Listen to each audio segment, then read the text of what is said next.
Hey everybody, I'm Andy Smith. I'm a 30-year comic book veteran, having worked for Marvel Comics, DC Comics, Image Comics, Cross Generation, Ominous Press. You name it, I've probably worked for them. And I do other things art-wise outside of comics in the field of advertising. I've also written some books on drawing comics you might have seen. Drawing American manga superheroes, Drawing Dynamic Comics was my first book.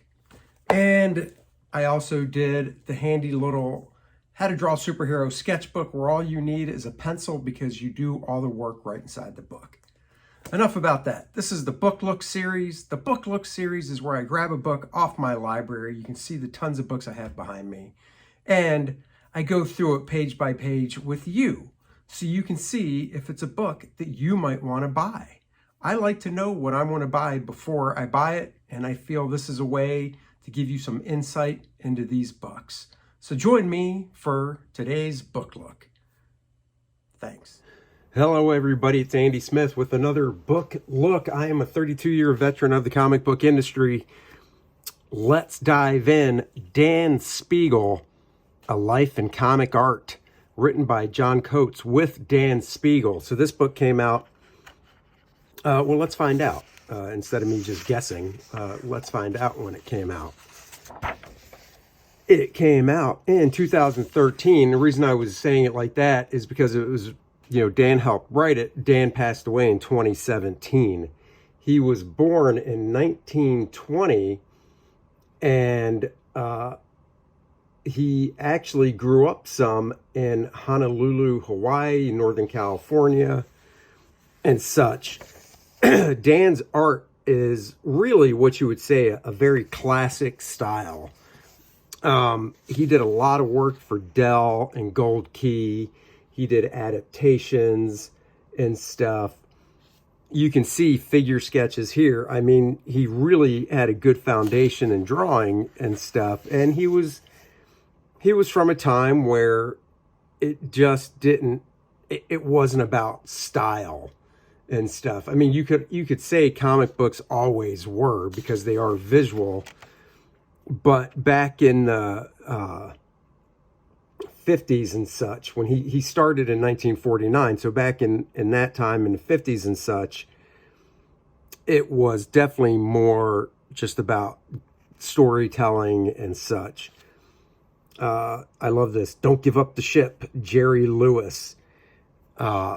And then he could do cartoony stuff. He did Scooby-Doo and such as well.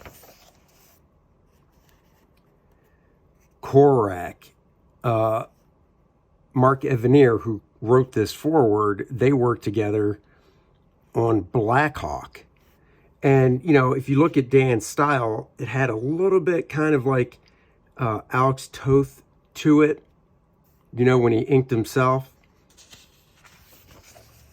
But then here we get into the early years. I mean, you see a picture like this, and, it's obviously Dan, his sister, his mom, and you're just like, holy cow, what did we just go to the 1800s? I mean, what is going on? He was born in Washington in 1920. Like I said, he did end up living in Hawaii for a bit. This is from this is the Spiegel Chicken Ranch in 1930. Okay. Spiegel Pharmacy. I mean, you just learn so much from this book.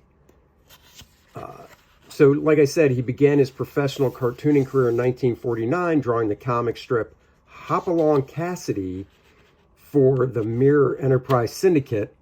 And he continued to draw this strip after it was bought out by King Features in 1951 until it was canceled in 1955. So he actually started off as a strip cartoonist. Let's see, what is this? Opposite, World War II Crew 31, Clayton Simmons, Dan Spiegel, Emil Gerbig, Jack Martin. So he served our country during World War II. This was, what year? This was 19, he was like 20 years old, early 20s. You look at guys in their early 20s now. No offense, guys. I'm not talking about all of you, but these dudes look like men. right? Some guys in their early 20s now, you look like, do you need some toys to play with? Well, wait a second. Hold on. I still play with toys. Okay, never mind. Not a good comparison. So there he is doing a little sculpting up there in that photo. Left Chouinard Art Institute in Los Angeles. And then there's just a piece of art from 2007 that he did. So 2007, when he was, wow, born in 87 years old. Man, I hope I'm still kicking along like that. His earliest confirmed work in comic books is penciling and inking a one-page ad for Wheaties cereal.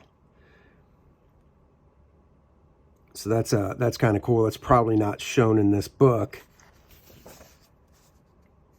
But here's some Hopalong Cassidy, which he did.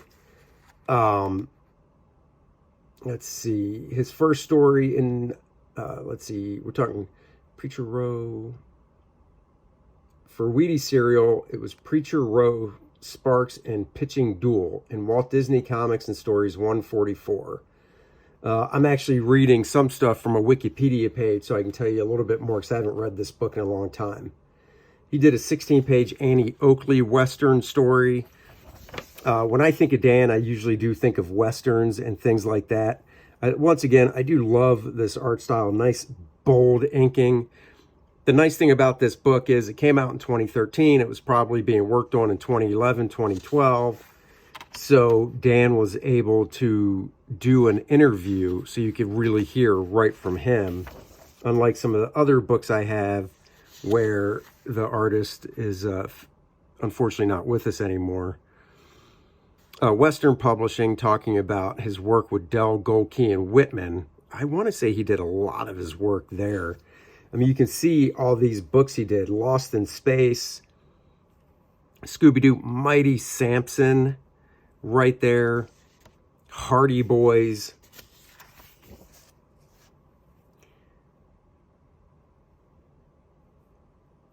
It was, you know, it's weird. I often think, like, what would, you know, I guess if I grew up during this time period, you know, you get influenced by what you grow up around, and I probably would have been into, like, yeah, I want to draw Westerns and stuff like that instead of all the superhero stuff. I mean, that's just how it was when I grew up. But you never know. I mean, there was Superman, Batman, Wonder Woman type comics, obviously, back then. So maybe I would have been so in love with those, I would have still really worked that path. I love this shot right here, where it says, I drew the map myself. If it shows the location of a mine, I'd be the most surprised person in the world. What I sold the Fallons was a worthless piece of paper. What I love about that is it's from Maverick, and James Garner starred in Maverick. And I mean, that is a great likeness. James Garner. I love the inking style of it and such. I love this 1950s design stuff here for spaceship, spacecraft, whatnot. He drew Space Family Robinson.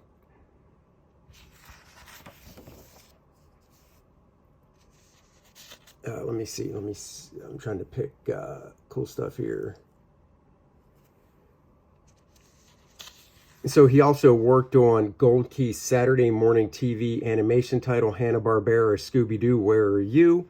We saw some of that earlier. It's very good to be to have just a variety in how you can draw, not just realistic stuff, but the cartoony stuff. You know, we are freelance artists. We are not fine artists. We take a job and we need to meet the requirements. Art to Bear would love this. He drew a little bit here of the Green Hornet. He loves the Green Hornet. I'm blanking on this actor, but let's see. Yeah, it doesn't say in the... Oh, wait, there it is. Example of Dan's ability to capture the likeness. That's it. Fred McMurray from Son of Flubber. Right there. Great at doing likenesses. I mean, the clothing. Once again, I'm always in awe of people that really nail clothing, because it's one of those things that it looks Sometimes like it can be easy, but it's definitely, you know, Clothing and Wrinkles, not that easy to do.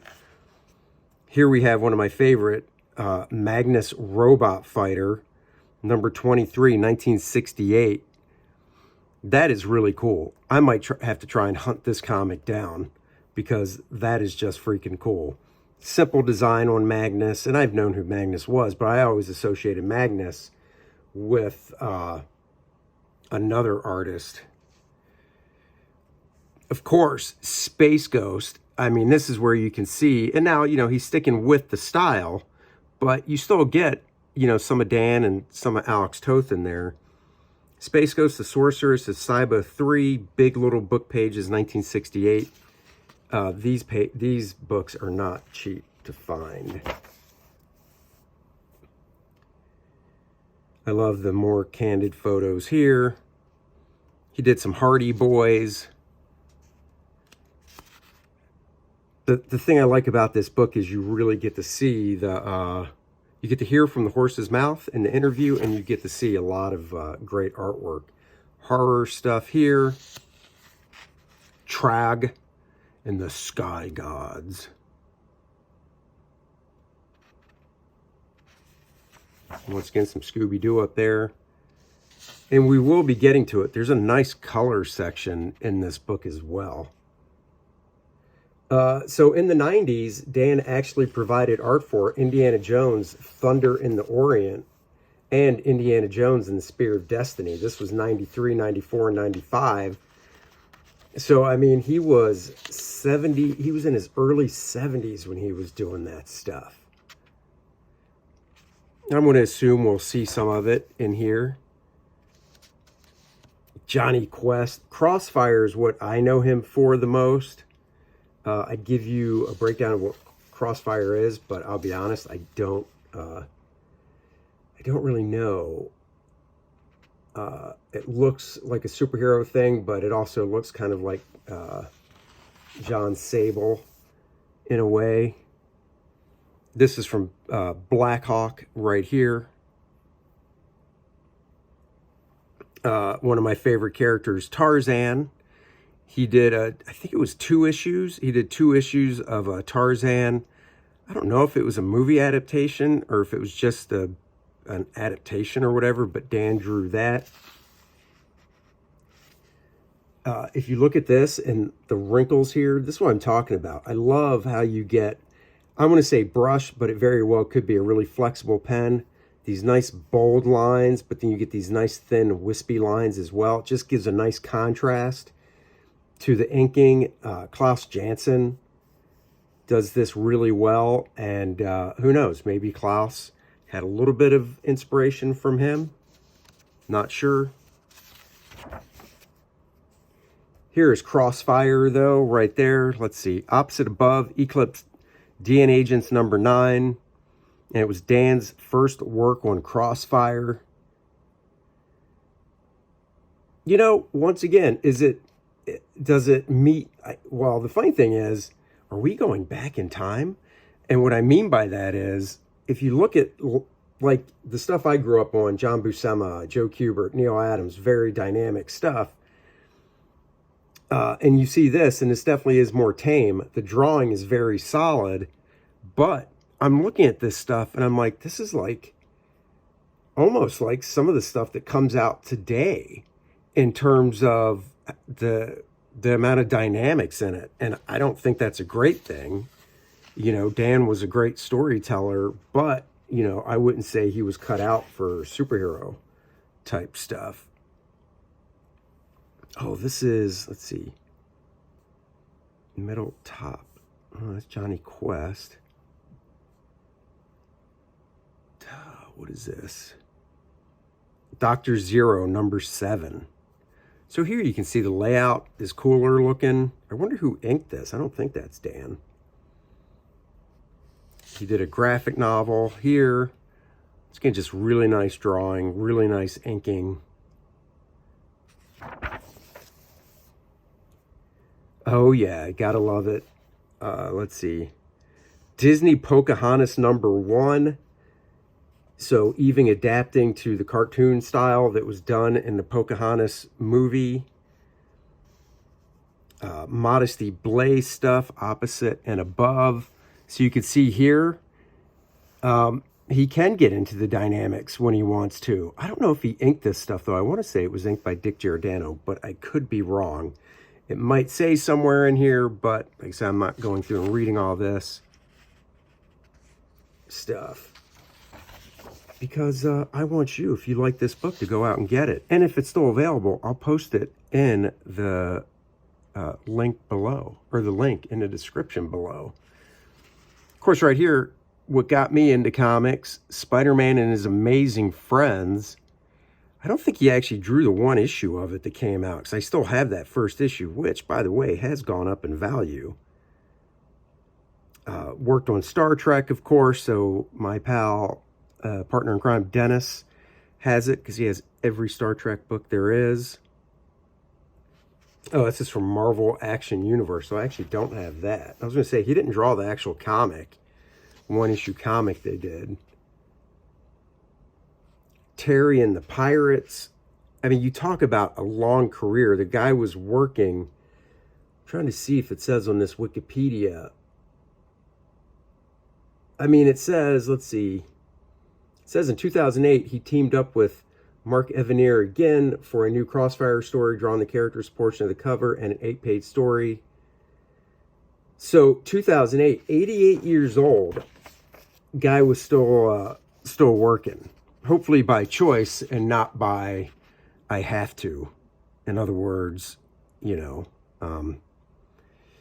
I hope when I'm that age, I'm just drawing what I want to draw and not because it's like, oh, I didn't save properly or whatever. 2000's the present. So there you go, 2004, 84 years old, striking picture of Dan. American Bible Society, doing work for that. 2011, Western Classics. So, I mean, the guy's work just still holds up.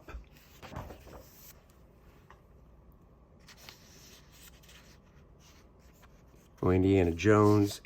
This is cool. There's a color section in this book, and not every Tomorrow's book about artists does color stuff. So I think that's pretty cool. These are all commissions and stuff like that. This right here is from 2010, so he's 90 years old doing that. 2007 commission, 2012, 2010. This is very Alex Toth. Sure, him and Alex knew each other. Process of drawing. So he goes into a little bit of process here. I like to rough in the illustration with a cold erase blue pencil to get a rough idea of composition, then tighten up the picture with HB lead pencil. It's kind of like Aaron Lopresti. Aaron's a blue pencil guy. I've tried it. I'm just not big into using blue pencils for stuff.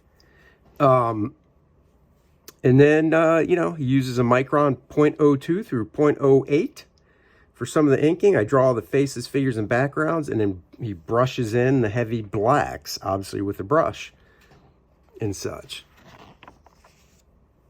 So there you go. Oh, yeah, right here. What is it? 2012, 92 years old, doing a Herculoids. Nothing against this piece right here, but I'd much rather have seen this piece bigger because I do love me some Herculoids. This is cool. You don't see a lot of this. Carrie Spiegel. This is about, this is his daughter, and it's growing up with a comic artist father. 1956 to 83. So a nice little insight from a daughter. Who knows? Maybe at some point my daughter will write something like this too. You never know.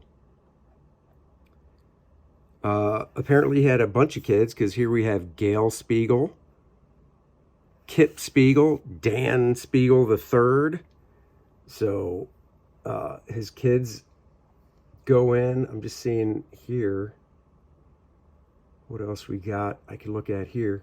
It looks like he was a Kurok, Son of Tarzan artist from 68 to 72.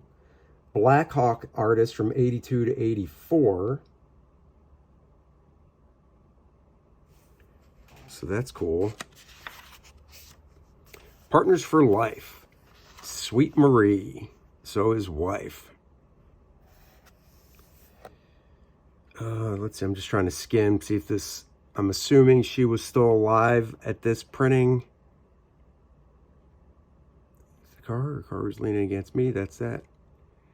This is them probably from around when this was taken or written.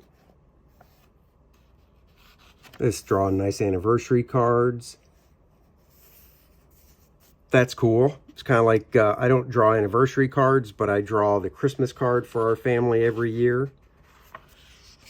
In fact, I should be getting the ones for this year from the printer next week, so I can start mailing those things out.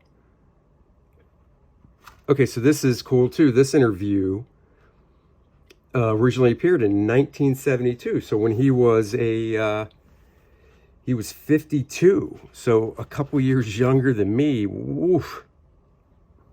Makes me feel old. I'm assuming this is from 1972. I think I'm holding up pretty good. I mean, I think he looks good, but you know. This is cool because, like I said, Dan, I always kind of equated some to Alex Toth. And you can kind of see it in that drawing.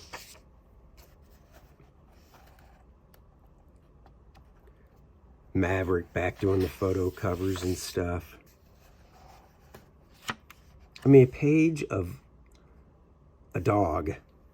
That is from Lassie. I got to be honest, if I was offered a Lassie book, I would, I guess if I had nothing else, I would take it. But it wouldn't be my first choice. Here's a great question. Did you enjoy working with editor Joe Kubert on his Unknown Soldier creation? Yes, very much. I learned a great many new ways of going about telling a story from him. Unfortunately, the fact that I live so far from New York, he lived in Southern California, made working condition almost impossible. Obviously, since Kubert has all his heart into the character, he wanted things done exactly the way he used to do it. Naturally, since I have my own style, we sometimes conflicted on certain ways to tell the story. If I lived closer to him, we would have been able to go over each and every panel to our satisfaction. Alas, the phone rates between New York and California are such that I couldn't couldn't be done, and I left the strip after 2 issues. It was best that he replaced me with someone who could better understand what he wants out of the character. So look at that. No hard feelings, just not right for the job. They tried. But just hearing about, you know, oh yeah, communication just wasn't happening because of how much it costs to make a phone call from California to New York is crazy, when now, you know, calling anywhere in the country is just, you know, nothing. I mean, guys, I'm old enough to tell you, I remember when it got to the point of long distance calling was, you know, like a flat rate. And we were like, yes, we can start making all these long distance calls and stuff. So, of course, here we have a nice checklist of his work. Dell, Gold Key.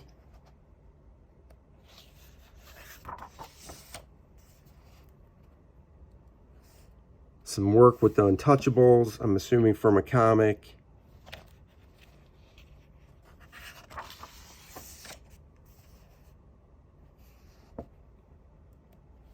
That looks really early right here.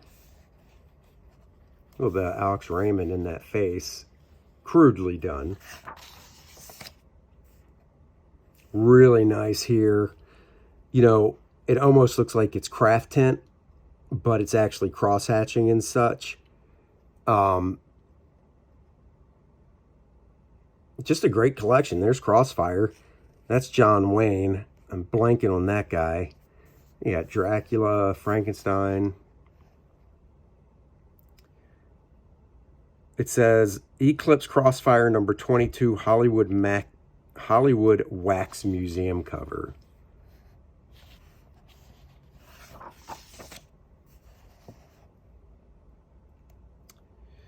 This is from the Three Musketeers, 1994, so 74 years old, kicking it.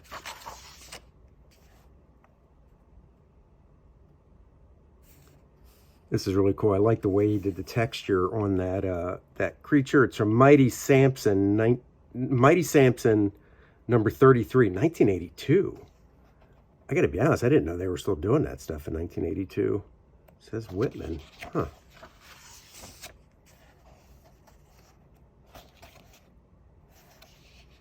GoBots, a children's book. And then just some more interior pages. These are from 1980, so 60 years old. Very cool looking stuff. Great tech. And then an afterword by Sergio Aragonis. So there you go. That is the book look right there of Dan Spiegel. Oh, Herbie the Love Bug. He received the 1983 Inkpot Award, 1997 Lifetime Achievement Award. That is just really cool. 77 years old, getting a Lifetime Achievement Award.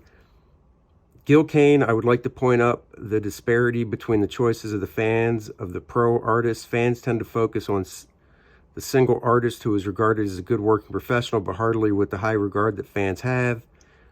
Professionals, on the other hand, single out people that I never read about in any fan magazine. Alter ego. One would be Alex Toth, question mark. Gil Kane. Toth is one. Dan Spiegel is another. I agree. I think Dan Spiegel is definitely an artist. The guy was so versatile. He could adapt to pretty much any book and any art style. And that is something that I'm not saying it's a lost art, but as a commercial artist, you have to be able to do that. So there you go. Exciting news for people that supported Core Draft, The Reckoning. The books will be in the house this week, so we can start fulfillment. And other than that, please go check out my current campaign, which is Nice and Tight, the comic book pencil art of Andy Smith. That's me. I pull out some of my favorite fully pencil pages that I sent off to other people to ink when I was working for Marvel and DC. And now you get a chance to see some of these pages, because if you're not the inker or the editor, you haven't seen these. It's a nice art book. It's also a cool learning tool if you want to see what nice and tight fold pencils look like, get ideas for rendering techniques in pencil. And also, if you want to practice your inking, there's a digital version as well. Go check it out. The link is in the description below. Thank you for joining me. Like, subscribe, and share this video around far and wide. Leave a comment, and I will talk to you guys next week with another book look. Bye-bye, everybody. Nice and Tight, the comic book pencil art of Andy Smith. That's me. This book features 52 pages of some of my favorite full pencils that I did for other companies over the past 2 decades. The raw pencils as they were seen by the inker, and now you can see them for the first time. This book also comes in a digital format so you can practice your inking in your favorite program. Back it today.